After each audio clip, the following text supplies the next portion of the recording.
평안하셨죠? 참 부흥에 너무 좋았습니다. 참 깊이도 있었고요. 근데 여지껏 우리가 부흥회 중에서 제일 숫자가 작게 모였고 좀 아쉬움이 있습니다.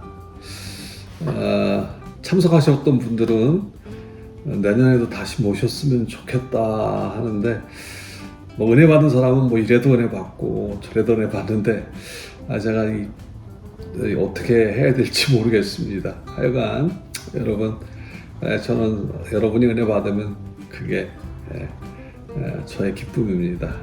자, 오늘 말씀 시작하면서 첫 번째 마음 열기죠. 요즘 내 삶에서 가장 크게 느끼는 고통이나 걱정거리는 무엇입니까? 여러분이 과연 어떻게 하면 은혜를 받을까? 이게 갈수록 온라인에 익숙해져 가는 사람들이 많아지니까 참 걱정이 되고, 또 여러분 또 요게시 또 뭐 하면은 뭐 이 부분도 될 것 같습니다. 근본 부흥에 받은 은혜를 나눠 보십시오. 이것도 마음 열기에 좋을 것 같습니다. 제가 보니까 15년 잘 삽시다. 참 많은 도전이 됐던 것 같아요. 그럴 수도 있고, 하여간 여러분 마음 열기니까 편하게 하시기 바랍니다. 자, 오늘 찬송가 287장 예수 앞에 나오면 모든 죄 사하고, 이 찬양 되겠고요. 본 말씀은 마가복음 5장 21절에서 34절 말씀, 절망의 길목에서 표현한 회복이라는 주제가 되겠습니다. 내용을 한번 돌아볼까요? 내용이 보면 말이죠. 이렇게 되어 있죠.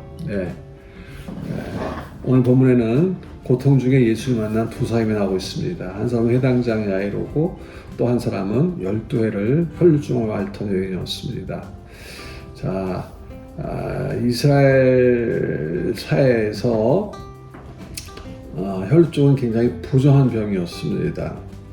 그래서 그 사람이 만지는 모든, 접촉하는 모든 것이 다 부정하다 해서 율법으로 이 사람은 사람들과 가까이 갈 수 없었습니다. 근데 이 여인은 용기를 내어서 예수님 앞에 나아갔죠.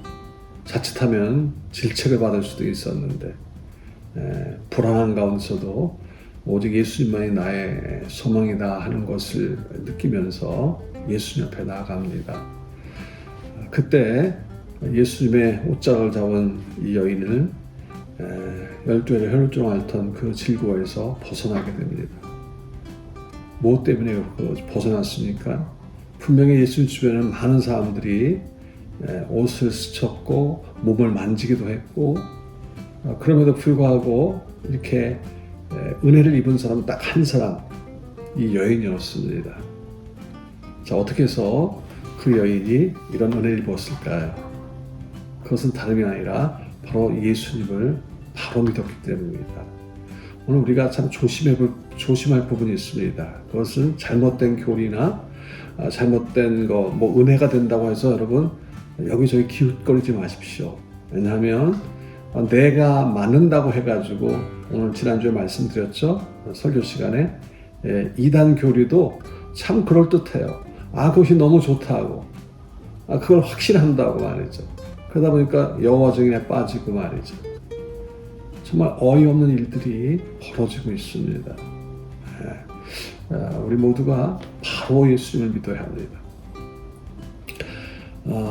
또 주님은 이 떨고 있는 여인에게 뭐라고 말씀하십니까? 따라하라고, 너는 이제 하나님의 딸이라고 불러주셨습니다. 그렇습니다. 하나님을 경험한 사람들, 예수를 만난 사람들의 주시는 은혜가 있죠. 그것은 하나님의 자녀가 되는 것 말이죠. 이 여인은 그동안 사회적으로 고립되어 있고 소외감 속에 살아가고 있었지만, 바로 예수님을 믿음으로 이렇게 만난 가운데서 그 모든 것에서 자유함을 얻었습니다. 관계가 회복되었습니다. 오늘 우리도 여러 사연들이 있을 수 있습니다. 여러 고통들이 있을 수 있습니다. 하지만 예수님 안에서, 예수님 앞에 나오면 그 모든 것 아들아 따라하면서 다 해결될 수 있습니다. 자, 이제 예수님은 야이로의 딸을 살려주시죠. 당시 사람들은 예수님이 지체하는 바람에 이 야이로의 딸이 죽었다고 그렇게 정말 다 포기하다시피 했습니다. 그래서 사람들이 와서 얘기를 하죠. 야이로에게 더 이상 선생님을 괴롭게 하지 말라고, 민폐 끼치지 말라고, 빨리 아이가 죽었으니까 장례나 치를 준비를 합시다 말이죠. 근데 예수님 뭐라고 말씀하십니까? 두려워하지 말고 믿기만 하라고 하셨습니다.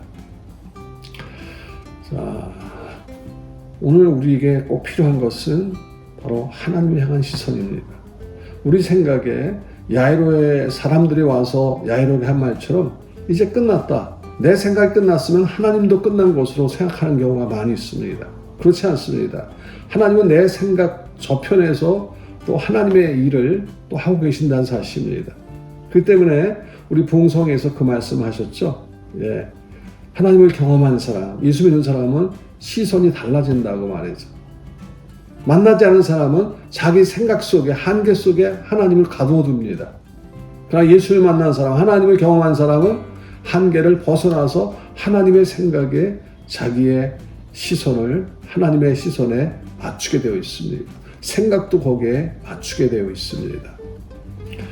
자, 주님은 우리에게 단순하게 육신의 문제를 해결해 주기 위하여 오신 분은 아닙니다. 그것을 넘어서서 우리에게 바로 정말 모든 것을 새롭게 회복되는 그분의 나라, 그리고 새로운 날들을 안겨주시기 위하여 오셨습니다.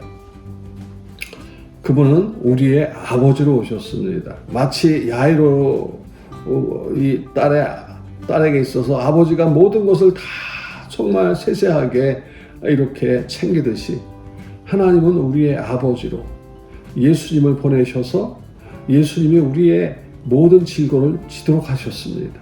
그래서 우리가 예수님 앞에 나오면 예수님의 십자가를 바라보며 우리는 그 어떤 고통 가운데서도 자유함을 얻을 수 있는 것입니다. 자, 지난주 말씀의 마지막 이렇게 결론을 내렸습니다. 야이로의 가정이나 열조의 혈통을 앓던 이 여인, 고통이 이제 그 다음엔 없었느냐? 분명히 있었을 거예요. 그럼에도 불구하고 그들은 새로운 하나님을 경험했고 예수님을 경험했기 때문에 더 이상 그 고통에 연연하지 않았어요. 뭐냐면 소망을 주시는 하나님, 그리고 우리 아버지 되신 하나님, 그 아버지의 하나님 안에서 자유함을, 소망을 가졌기 때문입니다. 자, 우리 삶의 자리에 여러 고통이 찾아온다 할지라도 거기 눌리지 마십시다. 이제는 눈을 들어 시선을 더 하나님께 맞추면서 이 모든 곳에서 소망을 바라보면서 하나님의 회복의 은총을 우리 모두가 누릴 수 있길 바랍니다. 주께서 말씀하십니다. 사랑하는 딸아, 사랑하더라. 맞아요. 주님의 음성, 주님의 시선 분명히 오늘도 변함없이 우리 가운데 향하고 있습니다. 자, 여기까지 하고요. 이제 적용해 보십시다. 만약 인생의 문제에서 얼마나 믿느냐보다도 누구를 믿는가에 집중한다면 그 문제를 보는 내 관점은 어떻게 달라질까요? 자, 우리가 문제에 연연하게 되면 자꾸 작아지고 절망하게 되고 그리고 거기 수렁에서 벗어나지 못할 수밖에 없어요. 하지만 그 문제 배후의 하나님을 바라보면 우리를 만드시는 그 하나님 안에서 우리는 넉넉히 이겨낼 수 있습니다. 그렇죠. 제 삶의 여정에도 참 별의별 일을 다 보고 있습니다. 그러나 사람을 바라보지 않고 그 배후에서 나를 만들어 가시는 하나님 바라보니까 그 사람을 불쌍히 여길 수 있는 거예요. 자, 우리도 누군가가 힘들게 할 때 그 사람만 바라보지 말고 그 사람 배후에 계시는 하나님을 바라보시기 바랍니다. 두 번째 질문이죠. 예수님이 여인을 향해 따라하라고 부르신 것처럼 하나님이 나를 자녀로 부르신다는 사실을 믿는다면 오늘 나는 어떤 변화를 경험할 수 있을까요? 어떤 변화를 경험할 수 있습니까? 그분이 나를 책임져 주신다. 내가 고민하는 것보다 더 많이 나를 생각하신다. 제가 사실 김은성 목사님을 우리 제 얘기를 해서 죄송합니다만 우리 큰아들이 영락교회에서 이제 심을 했어요. 그러니까 김은성 목사님이 처음 만나자마자 저한테 묻는 거예요. 아들 잘 있냐고. 아들 임지로 옮겼다는 내가 소식 듣고 있다고. 아들 언제 들어오냐고. 거기 계속 있을 거냐고 말이죠. 제가 그 얘기를 아이한테 카톡을 보냈거든요. 그 다음에 부흥의 마지막 날 또 마치기 전에 김은성 목사님이 또 묻는 거예요. 아들 미국에 계속 있을 거냐고. 미국보다는 한국이 난데 말이죠. 제가 또 그 얘기를 일부러 너 전화 좀 해라. 그래가지고 그 아들한테 얘기해. 야, 김은성 목사님이 너 마지막 가면서도 이 이야기 하시더라. 자, 그 얘기 뭡니까? 아버지는 아들에 대해서 말이죠. 그 아들이 생각하는 것보다 더 이렇게 생각이 많다는 얘기입니다. 하나님 아버지도 마찬가지예요. 내가 생각하는 것보다 더 생각을 더 많이 하신다는 얘기입니다.